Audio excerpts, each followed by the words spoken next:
What is going on, everybody? Justin back here with another episode on Big Blue Unfiltered. I want to thank everybody for coming back for video number 2. I want you to like, subscribe, and share this video. Join the community, join the crew, join the movement. This is going to be your channel. We're going to cover everything Giants content. We're going to discuss the things that everyone wants to talk about, no one wants to talk about, things that we shouldn't talk about, whatever. We're just going to lay it all out here unfiltered on this channel. I want to welcome each and every person to this channel. This is going to be a community, a fellowship, if you will, of Big Blue. So, with this topic, I'm going to be discussing my arch nemesis and probably many others in the Big Blue community, Mike Kafka. Mike Kafka. You know, I'm gonna have to say that with some anger because this dude really bothers me. He really bothers me. And you know what? Brian Daboll gets a lot of representation, and ultimately it does fall down on the head coach. When you have a lack of preparation, when you have a lack of motivation on the team, when you have a lack of direction on the team, and ultimately game time decision. I'm not saying that Brian Daboll is off the hook. I mean, I'm going to do another video on him and roast him up something good, you know what I mean? But I have to just get on Mike Kafka because I feel like it is not, for some reason, I don't know why this guy gets a pass. I don't even know, like, they'll slander DJ. The media will slander DJ, and they will, slander, Daboll with a million other questions. I granted, get it, he's the head coach, and he's the quarterback. But they ask Kafka these soft questions. Why not ask this guy why you run on 3rd and 8 when the game's on the line, when you're down 2 possessions? Why not ask him why he's running halfback draws when it's 3rd and 12 and they're down, 2 scores towards the end of the game? Why are they asking him these soft cookie cutter questions? That remains to be seen. So I don't know, and I'm sure there is. I follow Giants Twitter. I'm subscribed to other accounts on here, and I know that it's a topic of conversation, but it is definitely something that needs to be discussed more in depth. This man came from a Kansas City offense, okay? He came from the Patrick Mahomes offense. Where the heck is the creativity? The creativity that Andy Reid has on that team is, cutting edge when it comes to creativity, of finding creative ways to get the ball down the field. Granted, all the pieces are in place. However, good offensive coordinators know how to scheme things up correctly to put his best skill positions in the best places to thrive. Now, we saw a glimpse of that last year.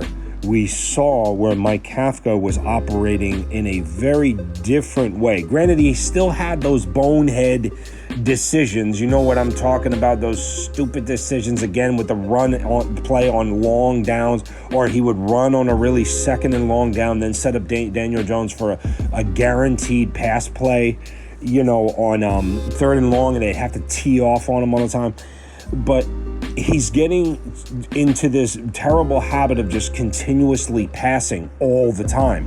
There's no creativity at all. I don't understand what has happened within the span of a year that has brought this offense to a screeching halt. I mean, I understand maybe taking a step back because in the preseason we only had one drive on offense, and we looked really polished at that. But granted, it's a preseason, but this man just, there's no sort of mid-game adjustments. There's no sort of scheming up creative plays to go around the inconsistencies on offense, go around the vulnerabilities on offense, of scheming ways to not only protect DJ. I mean, granted, they brought in an extra blocker, an extra tight end in the Bills game with Tyrod, but when it comes to every other game up until then this season, it's been an atrocity, and this man has so much to blame. Now, the whole thing comes back to, in that Arizona game, there was that big conspiracy that was going around, was Brian Daboll playing the calls? I know he was. There's no doubt about it that he said, look, it's just, you're not getting it done. I'm going to take over the rest of the game. And then see what happens. I really, truly believe that was Dable on the sidelines that was calling every single play, and that dude's mic was silent. I mean, they even showed him at one point he was up in the booth. He looked like, that dude looks like he's always going to grant 3 wishes, man. Like, I don't know what it is that dude. He just looks like if in the movie Aladdin, instead of casting Will Smith, they should have just casted Mike Kafka. You know what I mean, dude? They they're both blue or whatever. So it's just like, you know what I mean? Like with Mike Kafka, you wouldn't even tell the difference. They both look like genies. Anyway, man, yeah, he always looks like he's gonna grant us some wishes or something, man. When they show him in the booth, and anyway, man, I went off on a tangent there, but no, like, it's just like they show him in the booth, and he just looked like he wasn't even saying a word. He looked like a little frazzled. But if that's the case, Brian Daboll has to make the hard decision and just take over play calling. You know what I mean? Like, he just has to do what he has to do. If he's as good as the team runs as efficiently as it did in Arizona for that second half when Daboll's calling the plays, why the heck would you not? Why would you want to put your reputation on the line to be a terrible head coach and go down, a season after making a playoff run to look like this just because you want to stick with your guy? You know what I mean? Like, I understand, like, team loyalty, but heck, man, I was in the military. You're not getting it done. It's next man up. You know what I mean? Like, it's no pride. Put your pride aside, and you're not getting the job done. Someone's going to come and fill your spot. Go back to the brig. It's just how it was. And Kafka's got to go back to the brig, man. He's not mixing it up. He's not being creative. He's not scheming guys open. Jalen Hyatt was non existent until the Bills game. He's not scheming up plans to get the ball into the playmaker's hands, and he's not calling deeper routes. Now, I understand a lot of people tell me this right away. They go, but the offensive line. I understand that. But there are ways to scheme up extra blockers to free guys up. There's ways to call up different exotic run routes and pass routes to free up guys and help with these vulnerabilities that we have on the offensive line. You can even go to a more of like a 1-2-3 pass. A couple steps back, boom, get the ball in the air, try to get Jalen Hyatt underneath it. I mean, he can literally beat any defender in the NFL. Why we don't run that guy on streak routes, I don't understand. Like 1, 2, balls out.